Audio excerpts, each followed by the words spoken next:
Today on the Callahan podcast, it is the 8th anniversary of the marathon bombing. Our thoughts are with all the many victims of Dzhokhar Tsarnaev and his brother, especially, of course, to Kevin Cullen, who can still hear it. He can still smell it. We will look back on that awful day today. Also, the greatest fight in cable news history took place last night. We'll tell you about that. And by the way, the greatest undercover video, a guy at CNN tells you the real truth about what CNN is all about. We'll play some of that. The Democrats are going to pack the court, and they have the two dumbest members of the House and the Senate leading the charge today. We'll talk about the shooting of Ashley Babbitt. All right, we'll get into all that and much, much more today on the Callahan podcast, brought to you by DCU. Why do DC members love their free checking accounts? It's simple. No monthly maintenance fees, no minimum balance, no strings attached. What's better, it was with direct deposit to their free checking account. DCU members can get paid up to 2 days early. Who doesn't love getting paid early? Zero monthly maintenance fees, zero monthly balance, zero reasons not to switch. They will even remove the hassle of switching your direct deposits and automatic payments from your current checking account. Learn more and make the switch today at dcu.org/free checking, insured by NCUA, membership required. All right, Cullen, one more thing. If you want to watch the show and not just listen, you can watch it on CallahanPodcast.com today and every day going forward. Good job, Cullen. Let's do this. This is the Jerry Callahan Podcast.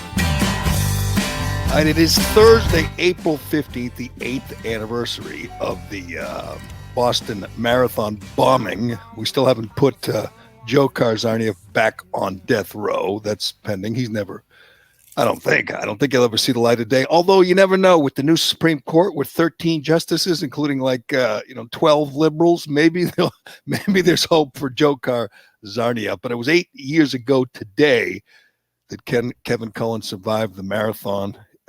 He can still feel. He could still feel it. He could still hear it. He could still taste it. God knows, can he taste it? You know what else? One of the most amazing developments here in the 8 years later, that he still has a job. I mean, in journalism, so many people have been laid off. I know people, great newspaper people, who will never work in newspapers again because the industry's changed. And you have a guy who absolutely made up story after story, who stole valor on April 15th, 2013, and said he was there. Clearly he was there when he wasn't, pretended he was there, got caught, and then got caught, and pretended to have like a deep, close relationship with a 10-year-old girl. A year afterwards. Let's get that straight. This is one of my favorites. He said Jane Richards, one of the victims, lost a leg. Her brother lost his life.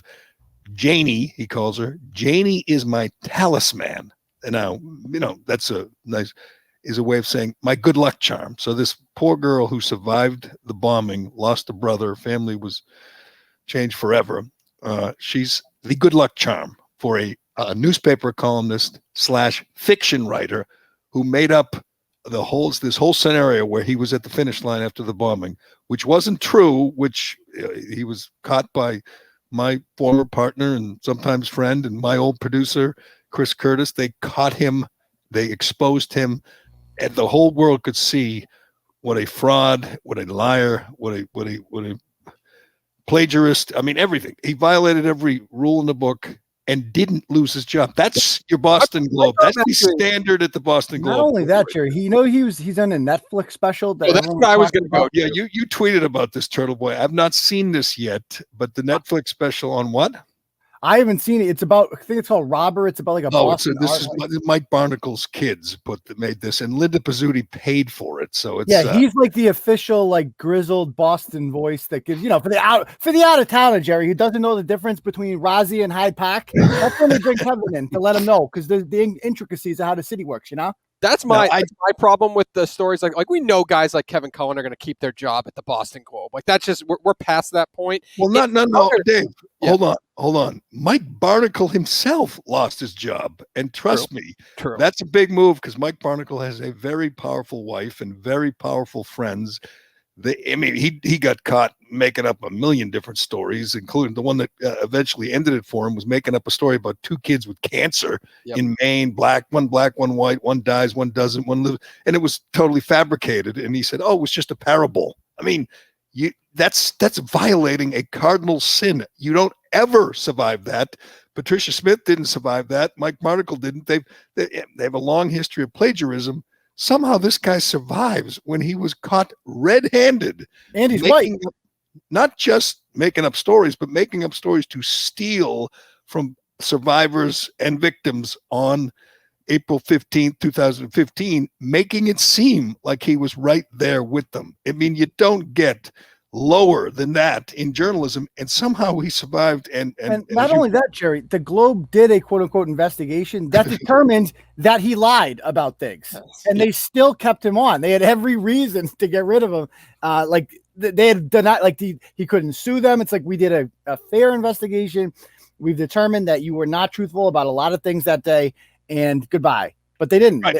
But for other people, I guess my point is, I get what you're saying. For other people to then go and use him as a expert resource, because it's not just that Netflix special, that stupid show you said that sucks on Showtime does like readings with him for live streaming stuff like that. City on a Hill. What like you talking City on a Hill? Yes, like they use guys like him. Well, hold on here, because I want to talk about City on a Hill. I had high hopes. It's a gritty Boston crime drama set in the 80s, set in Charlestown. You got old like 80s cars and everyone's smoking. My kind of show. Violence, murder, bank rob, armored car robberies. I had high hopes for City on a Hill, and I said, I'm committing to this show. I watched the first season. Second one just started.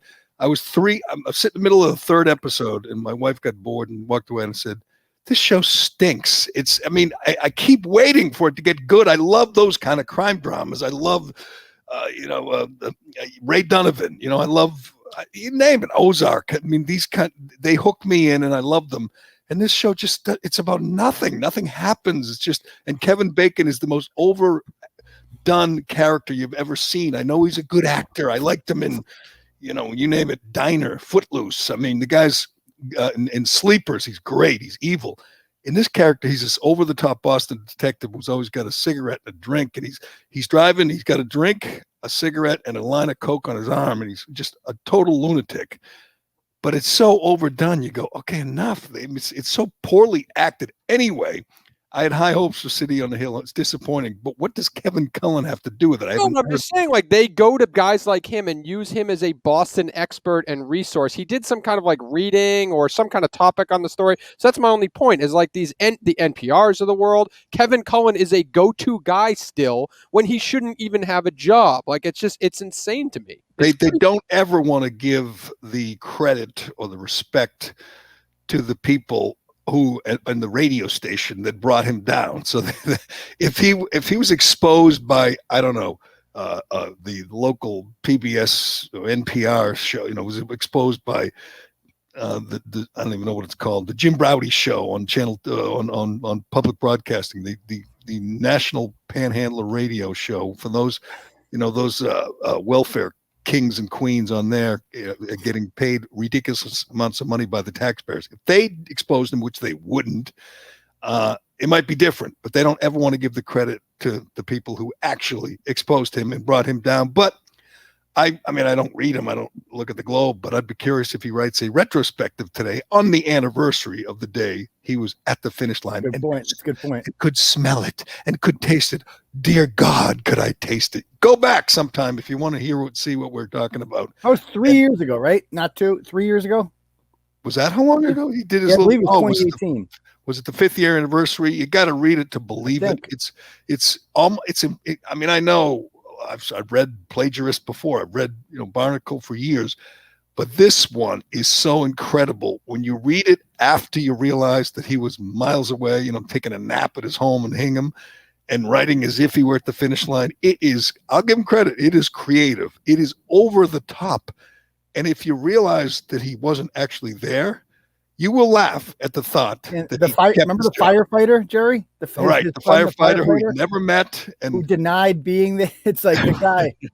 He didn't think he'd get caught. It's so incredible, and it's again, the worst part is he sees the victims, and I'm not just talking about the people who lost their limbs. There were 264 people injured that day, and there were people emotionally scarred who were at the finish line, family members, friends of victims who lost life. And he's jealous. He says, I want to get some of that. I want to be like them. I want to be able to say, kind of like, I don't know, like Richard Blumenthal lying about being in Vietnam, stealing. Da Nang Dick stealing valor. It's despicable. You don't get any lower than that.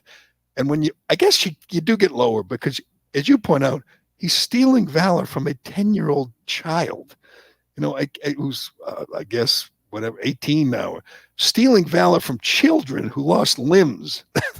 I'm not gonna lie, I could listen to Cullen all day. Right. I could listen to it. It's so funny because we all know what a joke it is. And it's just, what else can you do besides laugh at it? He's such a character. And then just keep in mind the Globe is a joke too, because they employed people like this and they pretend that it didn't really happen. We made him a regular reporter for 6 months. Problem when he calls him fake news. You literally employ Kevin Cullen. Right. And I mean, I gotta say, I know you and I feel the same way that watching media frauds get exposed could be the greatest entertainment. Hell, it's better than City on a Hill. Trust me. Project Veritas catching CNN is better than anything you'll see on Showtime. Trust me. I mean, maybe they're building up to the good parts of City on the Hill, but so far, at least this season, totally disappointing. Just tedious and meandering. But anyway, Project Veritas, if you're not aware what it is, it's James O'Keefe, this young, intrepid reporter, undercover reporter, and a man after Turtleboy's own heart, exposing the frauds out there. And he's had some great stuff over the years. I'm not sure who pays him. He's got a big staff. He's got like 20-25 people. I'm sure he takes donations. Maybe he's even allowed to take donations on Venmo and PayPal. So which makes you're jealous. Unlike some people. I bet you he's got like a I assume they're a nonprofit. Like a sugar daddy, one or two guys that like a conservative, like a nonprofits. They get like think tanks to give them money. It's a nonprofit profit that's raised just shy of $400,000 of $1 million goal. Is Project Veritas? That's all they've raised. You got to make more than that. Just shy of $400,000. When you click the donate tab, that's what you see. So I don't know if it's just this year. I don't know. But they came out with their best one yet this week. The last couple of days, they let it out, in increments. But it was setting up, exposing CNN. And I don't think it gets any worse if you're CNN than having something like this, because here's the best part. And I'm telling you, I laughed out loud. They set up the CNN producer by getting him to go on a Tinder date, more than one Tinder date. So one of the women who works for James O'Keefe gets on Tinder, finds this CNN, I'm going to get his name, the CNN staffer who knows his stuff. I mean, he knows people. His name is Charlie Chester, technical director at CNN. And he admits, he says, quote, COVID gangbusters with the ratings. He admit they stressed the COVID deaths, the COVID misery, because it was great for ratings. They put the ticker with the deaths because the more that went up, the better the numbers were. And he's telling this girl, this woman, as they got drinks in front of them at a bar, telling her, bragging about they got good ratings when they really played up the death toll. Tell me that's not the most embarrassing, revealing thing you've ever heard about cable news. I mean, if this were some other like left-wing, Media Matters setting up Tucker Carlson's producer, I mean, hell, they want him fired every day for something he said. Imagine if they caught Fox News saying that they were playing up deaths of American, Or remember the Tucker producer story we did a couple months ago where they caught him like having an alias on Twitch? Burner account. He had a burner account, and it was and they fired him that day. It was one guy. This is saying the network, and the woman actually gets his name again, Chester. It gets Chester to say it goes straight to the top, and she says, like, to Zucker. Jeff Zucker? And he says, yeah, to Zucker. Is Brian Stelter going to be covering this on reliable sources? That's a great question. I mean, if it were anyone else, of course, but they still haven't covered, Cuomo story, essentially. Can't They, believe they that guy's won't real. let Chris Cuomo talk about it. But can we play a little, just to get a little sense of what it sounds and looks like when she sets this guy up? He went on 5 dates with her. 5 dates. I mean, I almost feel bad for him. Did he get laid? Did she I have to know sleep that's the with thing. him? If you're gonna give this information, you better get laid. You better use it. Gangbusters were ratings, right? Which is why we constantly have the death toll on the side, which I have a major problem with, that we're tallying how many people die every day. Because I've even looked at it and be like, let's make it higher. Like, why isn't it high enough, today? Like, it would make our point better if it was higher. And I'm like, what am I rallying for? That's a problem. Yeah. We're doing that, I almost feel bad for him. Did he quit? No, I don't think so. He still works there? I mean, he may get fired. He may get suspended. It's one of those deals where you don't want to give the satisfaction. Same like the Cullen deal. They don't want to give the satisfaction to the people who exposed him. Guys They will don't say wanna- anything if they think they're going to get laid. I know They really he will. is so. I mean, What first is of all, he's got a buzz on. Secondly, he's thinking, I'm gonna exaggerate and amplify things just because I'm impressing her. Because you could tell she's like playing along. This woman, whoever set him up, is a great actress because she went through. I mean, maybe she did end up in the rack with him, which is kind of. She's like, that's a fang move. You got to do what you got to do.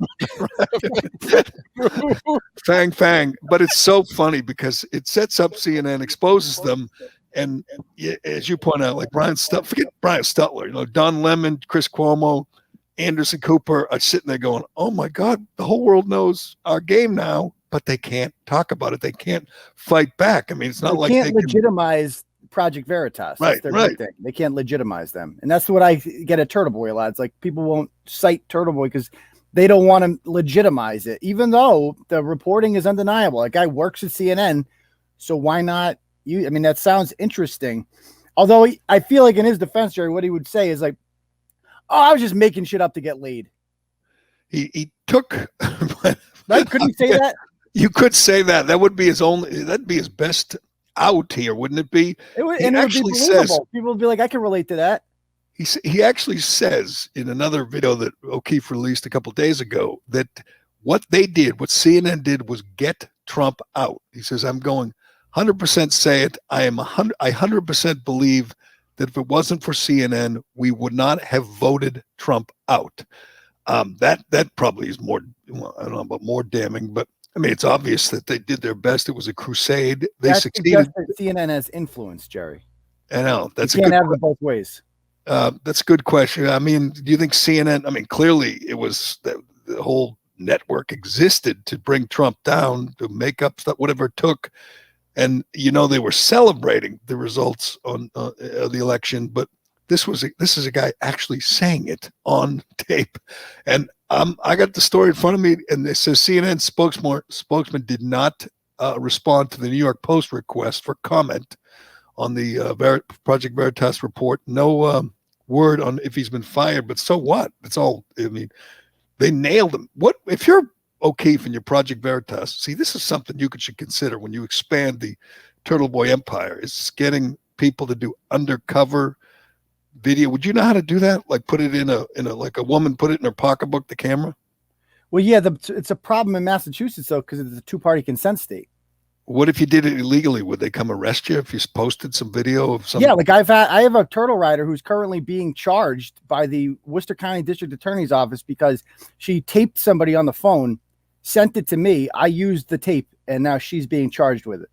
Wow. Yeah. So very serious crimes. You would have to do it in another state. So this is I don't even know what state, if this is in New York or where it is, but clearly it's legal. I haven't heard anyone say it's illegal, but it's funny because this is journalism. This is journalism. You can't, if this was done by someone at 60 Minutes and they were sitting down with a defense contractor, it'd be the biggest story in the world, and they would be proud of it, and they would give each other awards and pat each other on the back. But again, it makes CNN look bad. CNN is, the official network of the deep state of the swamp, and they aren't going to give James O'Keefe the satisfaction of bringing down CNN.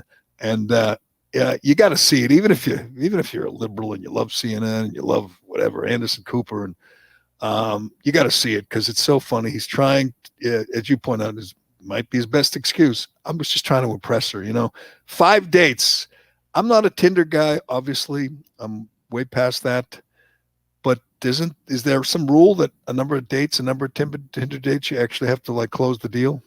I mean, it's kind of like a rule of the street, but Yeah. you would think on his own accord, he would just be like, you know what, this obviously isn't working out. So I'm going to see you later. And we don't get to see her, but I'm going to guess she's pretty hot because he is really working it. He is trying. He is bragging and trying. He thinks he's impressing her, and she's putting on a good show. So I got to give her credit. Maybe she looks like David Hasselhoff's daughter. Have you seen the story about David Hasselhoff's daughter? No, I have not. You guys have daughters. I don't think she says David is very proud of her. David's Hasselhoff's daughter is 28. She's a plus size model and plus size model, and she's going to be the first plus size model on the cover of Playboy. Now, Playboy's kind of behind the times on this. Sports Illustrated has already had a transgender swimsuit model, which was something. I got to say, we tried to do it last year, tried to figure who it was because they had all their models, and one of them was transgender. You couldn't even tell. You couldn't figure it out, even with a bathing suit on. You don't have a lot of trouble figuring out that Ashley, I think it's Ashley Hasselhoff, is a plus size model, and she's very proud. She says David is very proud of her too for appearing on the cover of Playboy. Haley Hasselhoff. That's a very good picture of her. I mean, it looks like Meghan McCain got stung by a swarm of bees. I mean, she's not doing anything, whatever, illegal. She's not like who's a Bernie Kosar's daughter. Did you ever hear the story of Bernie Kosar? His daughter is a stripper, and I mean hardcore. And I don't think they're on the same page. Bernie's a mess. I don't know if you heard, he was interviewed. I heard Bernie's a bit of a drunkard. Yes, I think he's been on radio or on TV with a load on, as they say, and I think she has made it a little more difficult to get through the day without a couple of pops. But his daughter is hardcore. Unlike, I mean, I guess if you're what is it, Haley Hasselhoff? Haley, yes. She said it's a dream come true, and her parents are very proud of her. So God bless her. But I actually have it. If you're following us on YouTube, you can see it. YouTube right there. There's a cover right there. That's her on a mirror. I thought it was her with another plus size model, but she's showing some. Do they not know why people read Playboy? She's showing some girth. Like, seriously. I don't know how Playboy's still in business with all the options now with OnlyFans and all the other options. I know kids have it so easy now. All they need is their phone and and shut the door and they're all set. They don't need to get a Playboy. Who the hell buys a Playboy? Good question. I don't think anybody. Maybe you look online and I don't know. Maybe who knows? Maybe this is just a way to get some people to check it out. Get some of those chubby chasers to maybe they're catering to certain fetishes now. They're out there. Trust me. It took me when I was a kid. It took me 36 hours to download my first porno, and now kids can just go on and get it in 30. It's not fair. Yeah, it's really not. It's not fair. We have to have a VHS and. Oh God! I mean, you've heard Matt Walsh from Daily Wire talk. Yeah, he's a little much. He wants to ban porn, and first you hear it, you say, that's ridiculous. But he makes a great case because, and my son is older now, but you guys have young kids, and now how easy it is to watch anything. I mean, the hardest core porn. Just take their phone or their laptop, boom, they could do it when they're 12 or 13. I will just say I agree with Matt Walsh on this. Somehow, some way, it should be more difficult. They should have to work for it. It's too easy for kids to be exposed to the worst, the most hardcore. Well, I'll say this. It is insane that Jason Whitlock can retweet an article from the New York Post and get kicked off Twitter. But if I search Brandy Love, I see some pretty insane fucking things on Twitter. Jason Whitlock got kicked off Twitter? For like for you know what he did? He retweeted essentially the story about the Black Lives Matter founder. Patrisse Cullors. Patrisse Cullors, who bought and continues to buy real estate everywhere, including a couple of homes in the whitest neighborhood in LA, in Topanga Canyon, which has a black population of 1.4%. So the Black Lives Matter founder and avowed Marxist is snapping up real estate with the hundreds of millions of dollars that corporate America and celebrities, Hollywood, have donated to Black Lives Matter. She's no fool. She's buying lots of real estate, and good luck, getting an accounting of this. I mean, she's one of the beautiful people. No one's going to demand. This is communism, Jerry. Like, people are like, she's a fake socialist thing. No, she's a real one. This is what real communism looks like. It's like the proletariat go out there and they do all the work, and you all get paid shit. And the leaders, we live like kings. I mean, that's how communism literally works. That's true. And I mean, it amazes me that you have these people saying Black Lives Matter and throwing stuff at cops, and she's busy out there spending the money that's been donated on real estate for herself and her family. And I heard, and we've seen some of it, just like we've seen like the $3.4 million worth of homes. There's like 4 homes. I heard somebody say that she's looking for a place in the Bahamas in the same neighborhood as Tiger Woods and Justin Timberlake. Yeah. This avowed Marxist who thinks they want to defund the police, of course, and destroy the nuclear family. Well, you can buy your own police. You can have, if you're rich, you can just have your own private police force. So, and she is fabulously wealthy. And here's the thing: you knew it was a scam. You knew she's a con artist from the beginning, and she gets caught.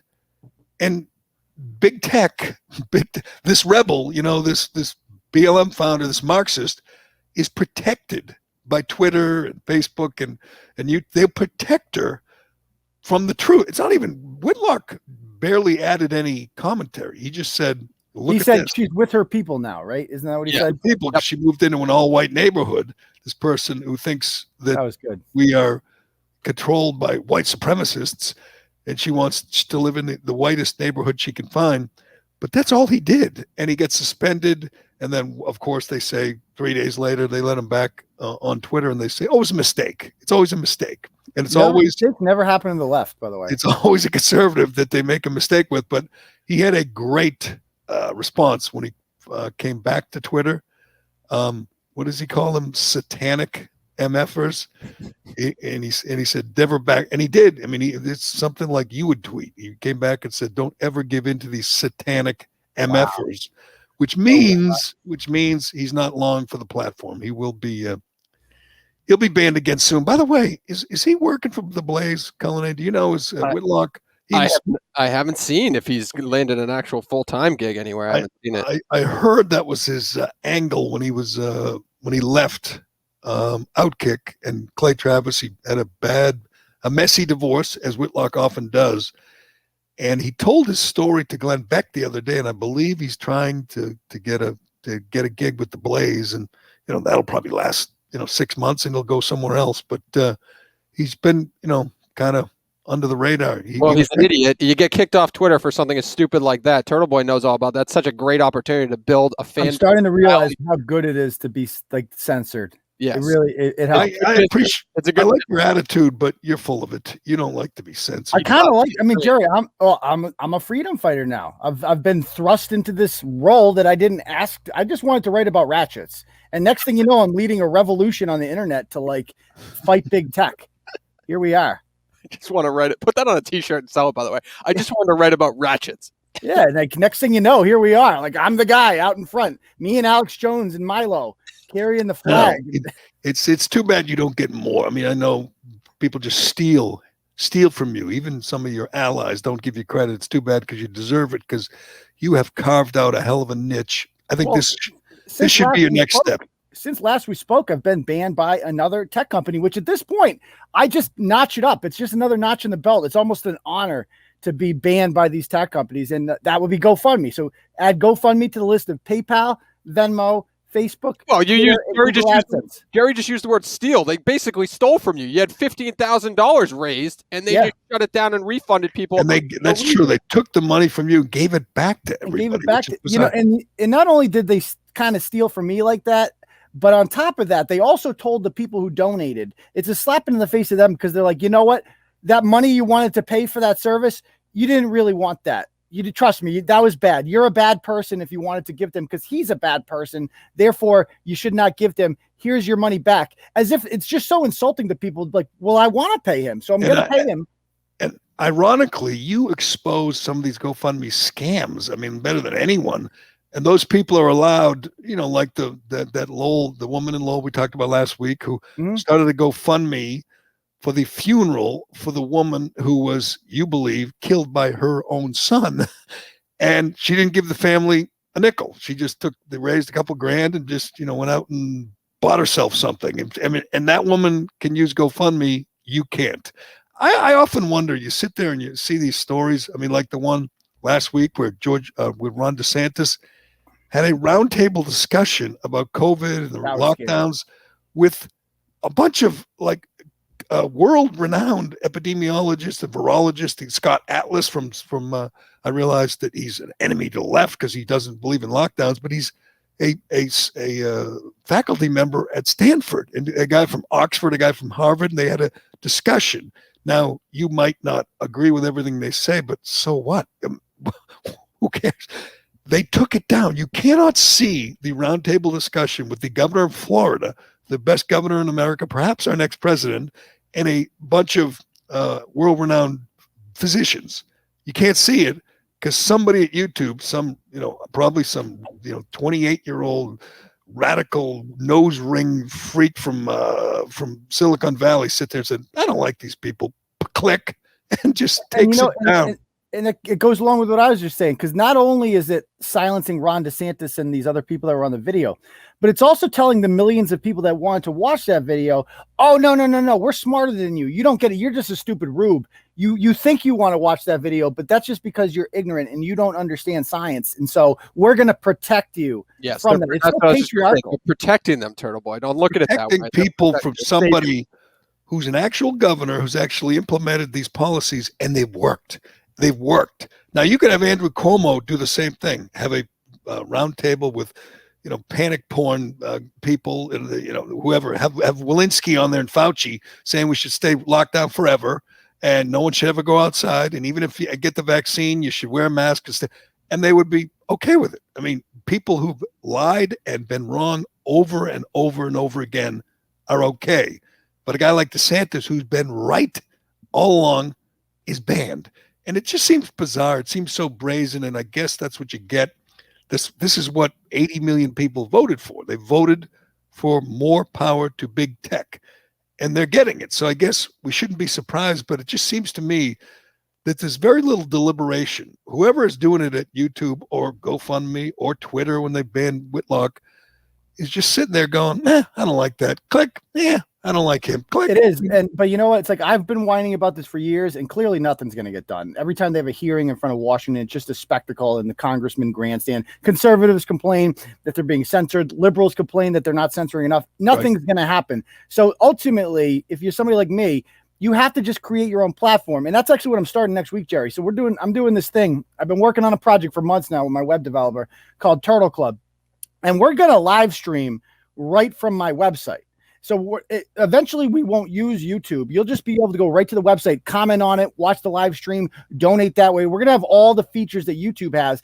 And that's ultimately what people have to do. You have to stop being reliant on tech companies because you have no control over them. You think that you own this channel, but it belongs to them at the end of the day. And nobody's going to help you. Nobody's going to save you. The government, Republicans are all owned by Google anyway, so they're not going to do shit. So you just got to make your own fucking platform. It seems to me that as we sit here, you say, as long as you don't say, they should kill all the whatever, promote genocide, then you say that's okay. There's got to be room for diverse opinions, but there isn't. I mean, you literally there's only one right think.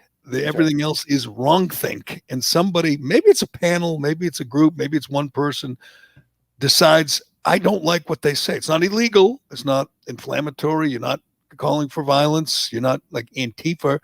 You're not terrorists. You just disagree politically. Or in the case of Jason Whitlock, a prominent black pundit exposes the scam that is Black Lives Matter. Hell, I talked about this a while ago, but talked about Black Lives Matter and lost an advertiser because I literally described the organization according to their own description. The defund the police and disrupt the nuclear family, and went through all the tenets of Black Lives Matter, and that upsets people. You're supposed to assist them in the facade, in the lie that they only care about whatever, Black lives and systemic racism. And now we have the founder buying mansions all over the place, and big tech says, no, we don't want anyone to know about that. I mean, that to me is duplicitous. That's not fair. That's not honest. They can never top the Hunter Biden story, Jerry. After the Hunter That is a Biden good story, point. nothing can you'll never be able to be surprised by anything they do ever again. That's a good point. The Hunter Biden story, you can't defend it if you're, even if you're some crazy, whatever, Joy Reid type liberal or whatever. You can't defend them censoring real news, lying about it. I mean, they lied about it, said it was leaked, and it wasn't Russian leaked. disinformation. Yeah, Russian, and they held it from the public until the election. They got their guy elected, and then Jack Dorsey said, you know what? We shouldn't have done that. That was a mistake. It's always a mistake, but there's an end game, and it is get their guys elected.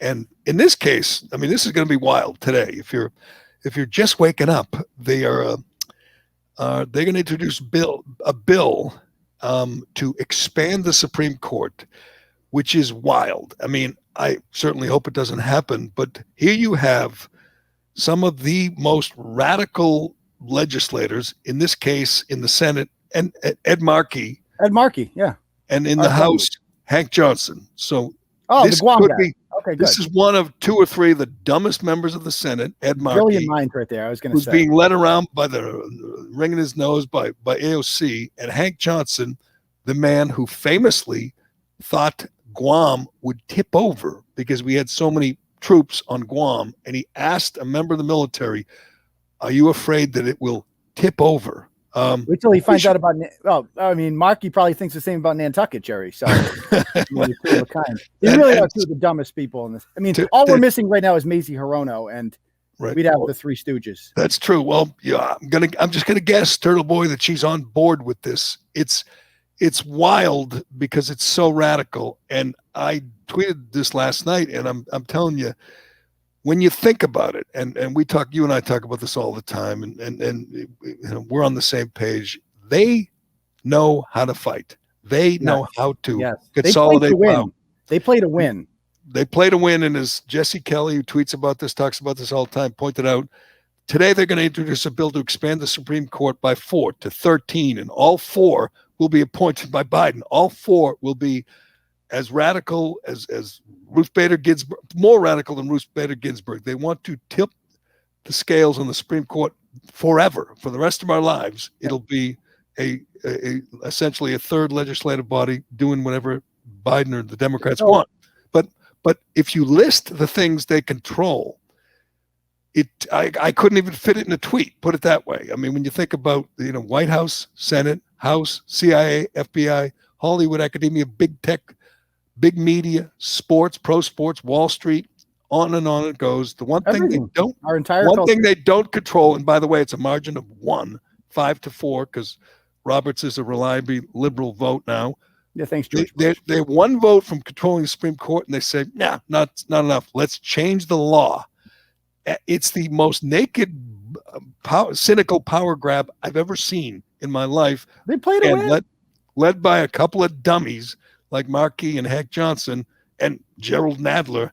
And they will sit there and they'll say it without any guilt. But Jerry, we had the chance to, I was saying this in October when they were with the whole Barrett thing was going on. And I was saying then, I'm like, they're running on a platform of packing the court. Biden won't say he won't do it. So why doesn't Trump pack the court? But that's the thing that we don't think of. We're like, no. We can't do that because we have to respect the institutions, and we have to do it the way. What would Ronald Reagan do? Screw Ronald Reagan. We're not living in the age of Ronald Reagan anymore. We got to get out of this mentality that like we have to be civilized and play by the rules. No, we need to play to win like they do. We should have packed the court. Go on the offensive instead of going on the defensive. Well, to me, all you need to know is, and I've been hearing this my whole life, is someday we will defund PBS, which is this left wing. It's the media wing of the woke mob. It is paid for by taxpayers, and yet, and all Republicans do is complain about it and say, oh, there should be more balance or whatever. These are as radical, as left wing, reliably left wing as any media outlet ever. It's Yamiche Alcindor, who stood up with Biden's one and only press conference and said, "You're such a moral and decent man." That person is on the public payroll, the taxpayer's dime. And I've heard it my whole life. We'll defund it. And they can get their contributions. They can sell ads. They can do whatever. They'll survive. But somehow they never do it. It's like defunding Planned Parenthood. It never happens. And the reason is there's just nobody who fights hard, fights dirty. No, there's like 3 or 4. There's like Colley and Cotton and Cruz. But the problem is that we have these Mitt Romneys, and not only the Mitt Romneys, the forgettable senators, the senators you've never heard of from Indiana and North Dakota and stuff, who aren't looking to like cause a big thing here. Whereas every single Democrat in the Senate, besides Joe Manchin and Kristen Sinema, is a radical leftist who wants to completely reimagine the country. There will be it's going to be interesting to see how the Senate votes on this. Which Democrats vote against this? Will there be any? Because I assume Sinema and Manchin will not go along with this, but will any of the other 48 Democrats be like, this is a little much? You think it's too much for Mitt? Because there is no Mitt Romney on the other side. There's no Lisa Murkowski on the other side. That's strictly our side. We got the Mitt Romneys, these absolute squishes, these frauds. And the difference is that Mitt Romney is from a red state. He has the ability to be completely conservative, whereas Joe Manchin is from the most conservative state in the country, and he's a Democrat, so he has to be in the middle. But he doesn't vote. He votes with the Democrats. He's reliably a reliable vote. Yes. It's all talk. It's all talk. He will vote with the Democrats, even though his state voted for Trump in 2016. Trump won by 43 points. Yeah, that's their biggest state. That used to be a Democratic state. Demographic change. It was Robert Byrd. I mean, it used to be, half the state is still named after Robert Byrd. We're tearing down, Abraham Lincoln and U.S. Grant, but half the state of West Virginia is still named after the Grand Kleagle Robert Byrd. All right, we'll see. It's going to be wild. And it's going to be impressive the way they stand up in front of the world and just say, yeah, we have to do this because, we have to control everything. And people voted for this. 80 million people voted for this. It's frightening. I will say this. I guess I have to, for the first time ever, I have to give Joe Biden credit. He's going to do exactly what Donald Trump proposed. He's going to pull the troops out of Afghanistan by September 11th, which is stupid to make this thing, this move, kind of part of the, make it symbolic, make it part of the September 11th, festivities. We're going to take all the troops home. But I mean, I just want a president to say, we're taking the troops home now, no deadlines, no predictions, now, starting. And then I want to see video of guys with their big rucksacks and their bags getting on planes, getting on helicopters, buses. I want to see them coming home. Jerry, what about the Kabul public schools? They're going to fall apart. Girls? Girls will no longer be. It is amazing to me that people still say this. Like Lindsey Graham says it, but you hear Bill Kristol and Max Boot and these people say, "Oh, all the great work we've done." Can you imagine if right now we weren't in Afghanistan and their proposal was, let's go there because girls aren't allowed to go to school and we should go halfway around the world. We should lose American lives to make sure girls in this shithole country can go to school. Like, do the Uyghur Muslim girls go to school? Why aren't we invading China? If that's their rationale, why aren't we invading every country in the world where girls don't get? That's what we do. We just sacrifice American lives so that girls in random shitholes get to go to school. It's insane. And I guarantee if they do a poll, it's, 80% of the public wants out. Nobody wants to be there. And really, if you're a public official, elected official, or a media person, a Bill Kristol, a neocon, you got to bend yourself in all kinds of pretzels to make this case. And I said this on Twitter, and I believe it. I have no tolerance. I'm going to lose it when people start calling it premature or rushed or rash. You're going, wait a second. It's been 20 years. 20 years. The longest war ever with no objective anymore. There's no objective. The objective isn't to make sure girls go to school or women. It literally is. That literally is the objective. Women can go outside without their husband's permission. I mean, if that's rationale for American intervention, you're right. There's places all over the world. There's, including China, where you would say you can make the case for American invasion. Nobody wants to be there any longer. Not one person. I hate when they say we're going to keep a force of 2,500 or something. No, a force of 0 should be there. 0, unless you want to, take help with the opium harvest and make sure we get our heroin. What's the point? What? No. And I listen to vets too. You listen to guys like Robert O'Neill. They feel the same way. They're like, what is the objective? There's never been a better time too with COVID, because you have the perfect excuse. Like, sorry, we can't rebuild schools. Our schools aren't even open. So yeah, they want to rebuild and make sure they have better HVAC systems. Like, that is crazy that they want the Kabul public schools to function properly, but the American public schools, you guys can sit in front of a computer in your house and just whatever. Well, we'll see. I mean, he's going to have to buck, his staunchest supporters like Liz Cheney and actually do exactly what Trump said. So I hope he does. I will give him credit. I will tip my cap. There's a couple things I want to get to. You haven't seen this. I got to bounce, Jerry. I can see that. I can see that, Turtle Man. But all right, let's do Shea Concrete, and then we're going to do the greatest battle in cable news history, at least since Morton Downey left the airways. And it felt like it felt to me when I watched it that this is good TV. Now I realize there'll be people who say, "Oh, it's awful. They didn't even, they didn't let each other speak." As my old partner Dino would say, "One at a time." You didn't like this battle? No, I was making that noise at people who don't like people yelling and fighting and talking over each other. Yes. I mean, it's all the buzz on cable. I mean, on Twitter and social media is about this fight last night. If you haven't seen it, we'll play some of it. It's Dan Bongino versus Geraldo Rivera. And didn't it felt like the early days at EEI when Dale and Eddie and Dino and me, and I mean, you'd have these fights that would just go off the rails, and there'd be whatever, a producer or program director say, "Oh, come on, they take turns." And you'd be like, "No, this is real.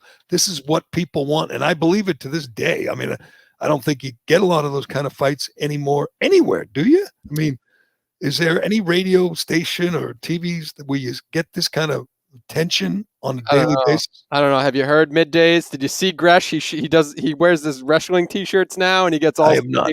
Yeah, he's all fired up. I'm with the rest of the world. I have not seen it, and I have no interest. But I mean, I see it on Twitter when people do it, and I just say, I no interest. But no, it's a you talk, I talk world, Jerry. You know that. Yes, and the one at a time. Let's not talk over each other. Let's all get along. And it's a shame, because that's when EEI went to another level.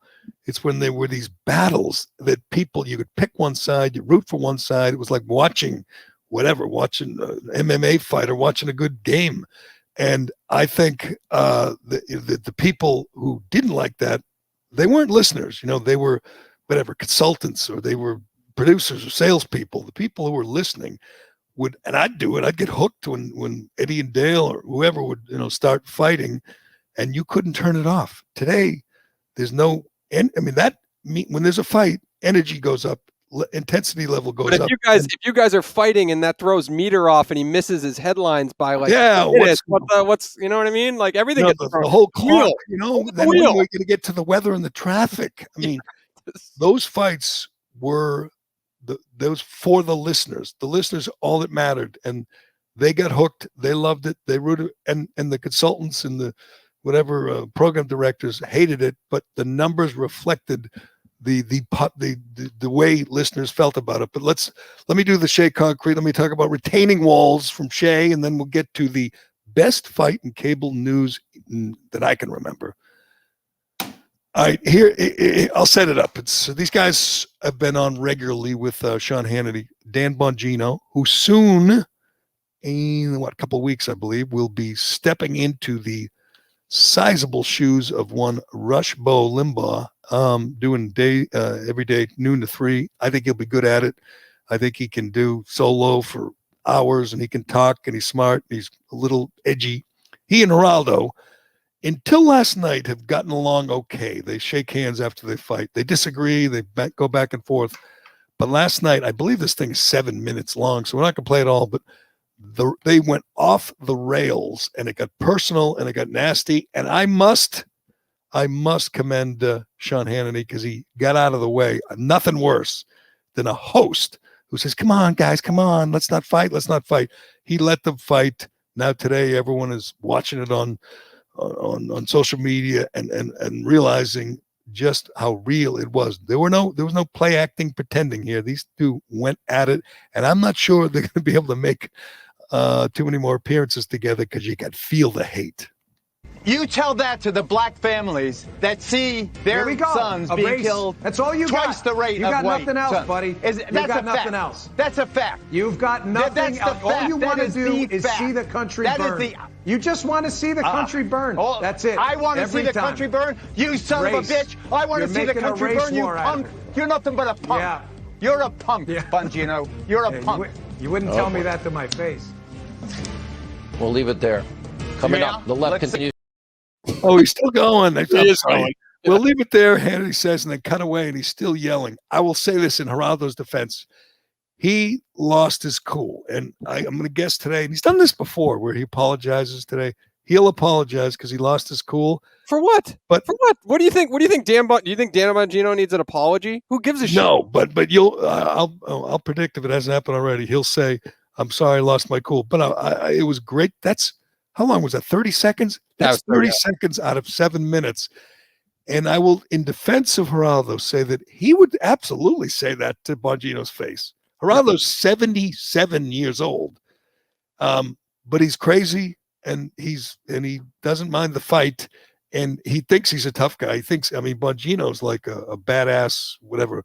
What is it that Hannity does? Jiu-jitsu? Yes. Taekwondo. Right there with him. Yes. Yeah, he's one of them. And he's younger. He's 30 years younger, and he would absolutely kill him. But Geraldo is nuts. He's like, my old partner, Dino. He's crazy. But that's raw and that's real. Imagine having the expertise in the background, right, that Dan Bongino that he has. And you're listening to a guy scream at you about why don't they move the taser from one side of the belt to the other side of the belt, and this would never have happened. It's like the most juvenile idea coming from Geraldo, who has no expertise in the matter whatsoever. I know, but he thinks he does. And I guess he's trying to give you a tangible solution, but I don't think it's a problem. Have you ever heard? I heard a law enforcement person on this morning, and they asked him, I think it was Fox and Friends, they asked him, have you ever heard of this before? And he said no, that someone grabbing their taser when they meant to grab their firearm, because the taser is so much lighter and feels different. Yep. And by the way, it's not in your go-to spot. That's where your gun belongs. And if you move the gun to make the gun harder to grab and pull out, the first thing that will happen within days, there'll be some cop who couldn't get his gun on the side of a road pulling someone over. They got a gun. He's reaching for his gun. He has to reach across his body. He's too slow. Boom, he's dead. So that will happen without a doubt if they do this. There's got to be, change the shape of a taser. What do you do? I don't know. But this is not like a problem. This is an aberration. It is a tragedy. It's a tragic mistake. It's, by the way, as we talked about yesterday, being exploited by all these politicians who are lying. Like my Congresswoman, Ayanna Pressley, and AOC, and Elon, and Rashida Tlaib, and the mayor, Mike Elliott, and the governor, Waltz. They're all lying for two reasons. And this drives me nuts. They're saying it wasn't an accident. Chris Cuomo, that half-wit who went on Twitter when they filed the charges and they said it's second degree murder. Chris Cuomo is a lawyer. I mean, he went to law school, I guess, graduated from law school. I'm not sure how long he practiced law. He went on Twitter when this announcement was made and tweeted, second degree, probably the lowest homicide charge available.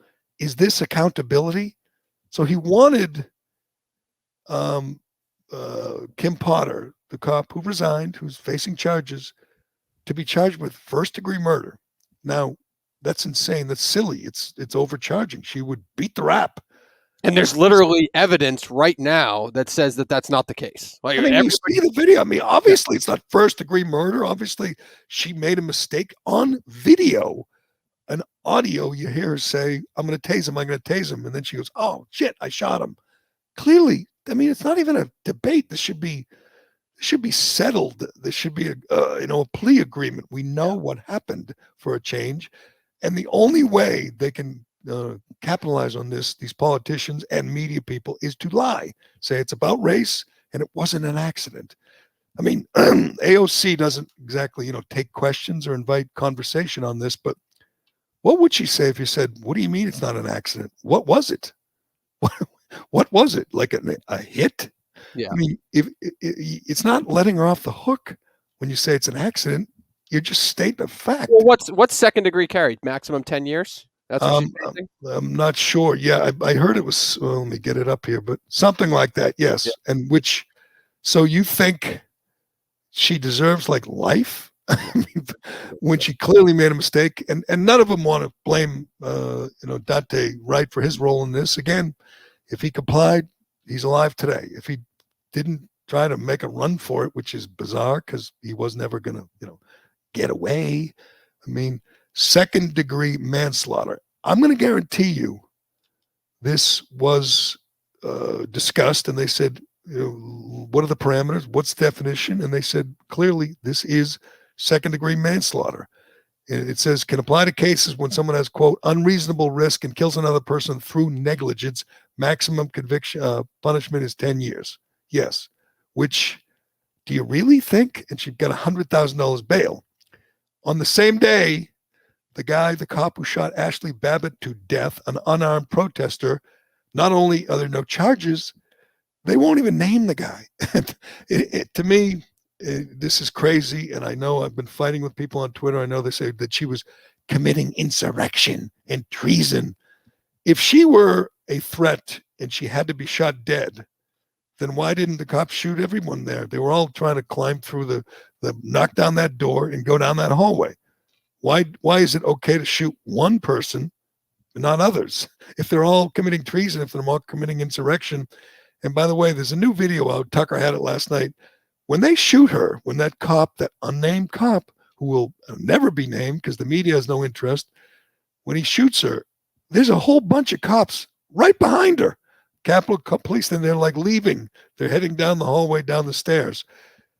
This was reckless, if nothing else. He shot her with all kinds of people, including cops, right behind her or next to her. And I can't imagine being her family just told, sorry, she was unarmed. She was protesting. She was in the Capitol, kind of like the Kavanaugh protesters were in the Capitol, kind of like, the people say she's in a federal building trespassing, kind of like Antifa does every freaking night, try to go in and burn down a federal building in Portland. They never get shot. They don't even get arrested most of the time. And if they do, they get out in 10 minutes. Ashley Babbitt, I'm just going to say the wrong skin color, the wrong hat color. If she were black and the cop were white, the same people, Ayanna Pressley, AOC, the same media people would be on this case like never before. They would be 100% behind her, demanding the cop's name, demanding charges, demanding everything. She just doesn't matter to them. Unfortunately for the late Ashley Babbitt, a veteran and an unarmed protester who was shot dead, and they're saying, nope, justified. But Anyway, which is why actually before, like, back to the Bongino thing for a second, before we started recording, I said he kind of kept his cool, and we know he can go off the rails, but he kept his cool because we have basically all the facts, at least in the Dante Wright situation. And here's a guy in Geraldo who is complicit in pushing a narrative that we know is insane, right? Like, and so I mean, right. He's pointing out how many more black people are stopped, I believe, by cops than white, which, I mean, Bongino is saying that's not true. More white people are shot by cops, unarmed white people and black. But to me, that's a false narrative. I mean, we know race had nothing to do with it. If you're being honest, you don't think she's motivated by race. You don't think she was shooting to kill. You know, it's an accident. You know, it's oh God, she's facing manslaughter charges and out on $100,000 bail. Her house has been surrounded by concrete barriers. It's playing out exactly as you predicted. Like, she obviously, made a mistake. She deserves to pay a price for it. And guess what? That's how it is playing out. Exactly, to a T. So it's just, I don't know. I thought he kept his cool just because. You got to pick your spots if you want to make it about, systemic racism. And this is not one of those spots. It doesn't fit the narrative. And people like Geraldo are trying to force it in there and trying to use emotion, saying, oh, what if you were a parent and they killed your kid? It's like, I mean, that's awful. That's tragic. I feel bad for Dante Wright's mother, but we have no evidence that it was racial. We have no evidence that it was anything but an accident. Unfortunately, they can't use it, just like the Antifa punks, the scum who are tearing up Brooklyn Center or tearing up Minneapolis. They don't care about Dante Wright. They don't care about systemic racism. They care about making mayhem and destruction. That's all they're bent on. They don't care about victims of the cops. They just hate. Did you see the punk last night with the pig's head? This punk held up an actual pig's head and was on a stick and pointing at the cops, trying to taunt them. I mean, they just want to harass cops. And they, like the guys who looted Dollar Tree, they just think it's fun. They think it's fun to destroy and burn. And I mean, that's what they're into. They're Antifa. They're scum.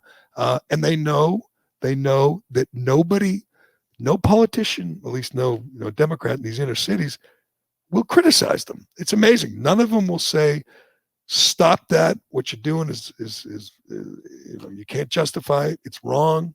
You're hurting you're hurting people in inner cities. They'll just stand up today. Again, AOC and Ayanna Pressley and Liz Warren and all that will stand up and defend the rioters and lie about the shooting. They don't care. It's a means to an end, and they'll just sit back and, as Bongino said, watch the world burn. Yep. That's what they want to do. And it makes it worse. When you make it about race, it makes it much, much, much worse. You piss off a lot of people who say, damn it, the cops are racist and they're killing us. They don't need to know the truth. They just, you're just going to rile them up, piss them off, and stoke the flames. That's what they're doing. Again, stoking the flames. And it's going to get worse because, as I've been saying for weeks now, Chauvin is not going to be convicted on all counts. He's not going away for life. I mean, if you look at the charges, I mean, he's going to be either convicted on a lesser charge or he's going to be a hung jury. He's not going to get acquitted because the jurors know they don't want their lives ruined. They don't want their houses burned. They know they've already been doxxed. They know that these forces of evil out there, these Antifa scum, know them. They know where they are. They're not even sequestered. They're going home every night watching this insanity around them that's roiling around them. I think there'll be one or two jurors who disagree. It'll be a hung jury. That doesn't mean he goes free, but that does mean it triggers a whole new wave of rioting and looting and burning. And I hate to be a small business owner in Minneapolis because I don't see any way. Hell, they could convict him on all counts and they'll still riot because maybe the judge will give him 50 years instead of 60. It doesn't matter. They just want an excuse to riot. It's going to get bad. It's already bad, and it's going to get worse. I feel bad for the good people of Minnesota, of Minneapolis, because there's nothing you can do about it now. The politicians have allowed it, encouraged it, romanticized it, and there's no reason for the rioters and looters to stop now. It's going to get bad. What could happen by this weekend, They could wrap, they're not going to deliberate or come to a decision, but they could wrap this trial up at the end of this week, early next week at the latest. It's coming. The storm is coming, sadly, for the people of Minneapolis and Brooklyn Center. Prediction, because I know you're winding down. Is Geraldo on television with Dan Bongino next week? It's a good question. I'm going to say...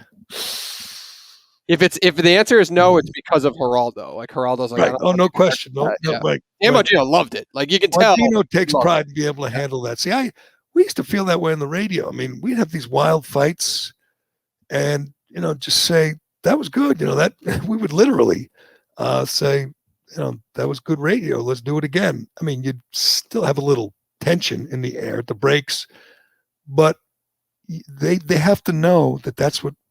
I mean, the ratings will be good. People will be watching it online today and looking forward to the next appearance. It's a good question. I will say yes, and I will say Geraldo apologizes for losing his cool. And you're right. Bongino will say, hey, it was a good debate, even though it was very personal. I'll hate him if he apologizes. Who cares? If that's what you believe and you're fighting for it and it's a good back and forth, the only thing he should text Dan Bongino is, you're welcome for good television, because he set it up perfectly. He apologized the other day for something. He said something personal. I forget what it was to Bongino, and he came on right away the next time and said, I want to apologize to my friend Dan Bongino. It's a good question. I haven't seen anything online. It's a little early, but we'll keep track of that. Bongino's on Fox News like every 10 minutes. He's filling in for somebody. He's tireless, and he's going to have 3 hours of radio to do in a couple of weeks. All right, I wanted to mention, I should have done this with Turtleboy, but last night went out to dinner at an indoor restaurant for my son's birthday, and I saw this with my own eyes, and it was hilarious. I had to look away. It was so funny. A table of 4 grown men, 4 men, 2 tables over with their masks on, and they literally held one hand on the mask, pulled it down, took a bite, put it up. I watched them do this for an entire meal. All 4 pulled it down, ate, put it back up. And then when they were done eating, they still had drinks. They did it with their drinks. They'd pull the thing down, take a sip, put it back up. And you don't have to do that anymore, right? Like you don't have I don't think you ever had to do that. Once you sat at your table, you got to take the mask off. I mean, California, they encouraged you to put the mask on between meals, between bites. I don't think they did it in Massachusetts ever, but it was hilarious. I'm trying to come up with their excuse, but you can't do so, right? Because if any of the 4 are compromised in any way, you're not in that situation, right? So they're just right. Right. If you were feeling symptoms or whatever, you would. One of them was like 25 and thin, and I'm thinking, what do you think's going to happen? But whatever, we've covered this ground. Where were you? Cambridge? Where'd you go? Somerville. It was close. Yeah, nearby. Okay. And I couldn't stop watching. I'm just going, I could imagine doing that for 1 or 2, but then you just say, okay, enough of this. Yep. And they weren't like on top of each other. It was a good sized table. And I just kept watching going, they are doing it every bite. I will say this. I do wish we went into this with Turtleboy. I was not a fan of what I saw from Turtleboy. Not that it's the biggest deal in the world, but I know you were a fan of Turtleboy going into the stores without the mask and everything like that. No, I don't do that. I put the mask on. And you gave him credit for it, which I was just kidding. You called him a hero. That's what he wants to be. He thinks he's a hero. I would never do that. You know why? Just because I don't want the hassle. Yeah. I don't think I'm going to get COVID, but to go into a big store, wherever it was, Walmart, a grocery store, who wants the looks and the crap? I could put the mask on to go in a store, but I can't imagine leaving it on like all day. And again, I can't imagine running. Those 4 guys last night, they are scared shitless of COVID, right? Like they are. Dr. Fauci is their hero.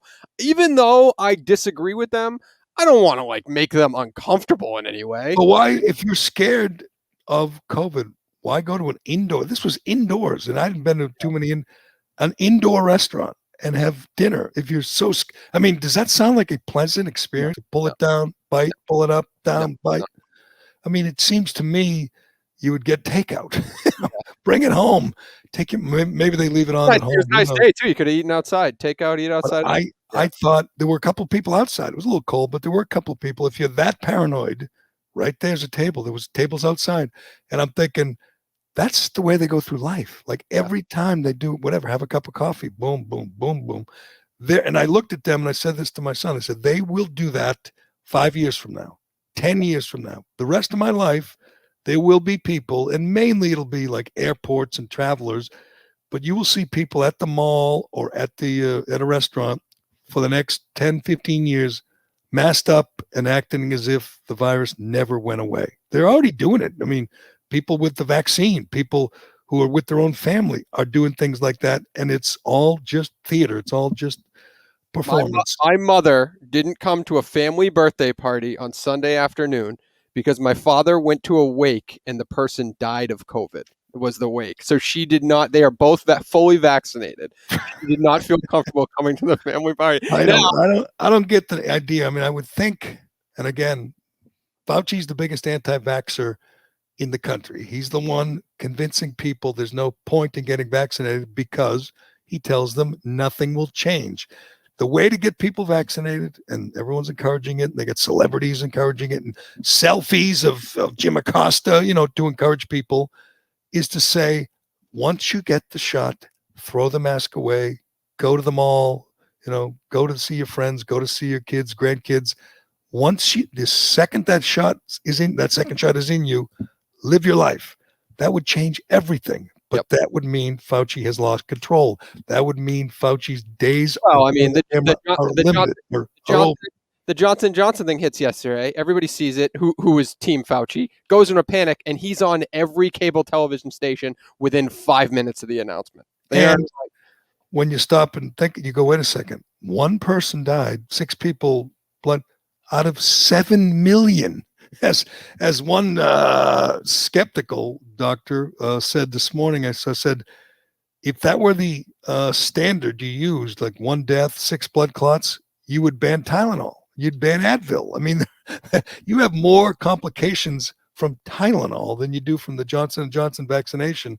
But that's, they want, if not for that, if not for pulling it off and putting on pause, you wouldn't really need Fauci. You wouldn't really need Walensky. They are raging against the dying of the light is what they're doing. They know their importance is going away soon, very soon, and they hate the thought of it, especially Fauci. He can't stand the thought of his time in the spotlight ending, so he's going to make it seem like we need him. And it's just crazy. They should be telling everyone, your mother, when you have the vaccine, it's over. Go about your life. 2 weeks after you get your second shot, go back to years previous. You have a life. Go back to it. That's it. Go out to eat. You don't need a mask. You can't get it. It's 100%. You can't get it. Period. But again, if he says that, we don't need him anymore. So we know the answer to that. We know why he's going to continue to say it. All right. We will leave it there. Thanks to Turtleboy, and thanks to everybody for listening, and thanks to DCU and Shea Concrete and Allied Paving and Pluto TV. We really appreciate it. Hey, it's Thursday. Every Thursday we ask for ratings and reviews. Give us a 5-star rating and write up a review if you feel like it. If you like the show, that is all on Apple Podcasts. We had some good ones last week. We're getting close to 4,000. I want to get to 4,000, and then I want to just coast. But let me do another plug for you too. Even though I thought you have to handle this plug. I can't do it. So even though I thought you were going to ask me for another story, and I would have said I am upset that J-Lo and A-Rod confirmed that they have broken up this morning on the Today Show. Oh, I see that. Is over. Ago. Yeah, that's a tough one. That's a tough blow. However, go to CallahanPodcast.com. That will subscribe you to our YouTube channel. We are back to live streaming effective Monday. So all these videos. I thought it was the Jerry Callahan podcast. No. I changed it. I don't give a crap. Oh, you did? Good. Okay, that's fine. Okay. Everything's online. Everything's on brand now. Callahan Podcast on CallahanPodcast.com. Yes. CallahanPodcast.com is going to take you to our YouTube page. Back to live streaming the show. So when you hear Geraldo and Bongino fighting, that's video that you could actually see on YouTube. So go to CallahanPodcast.com, subscribe to it. We'll be live there. Take your comments, all the feedback, all that stuff. Awesome. And you did all that.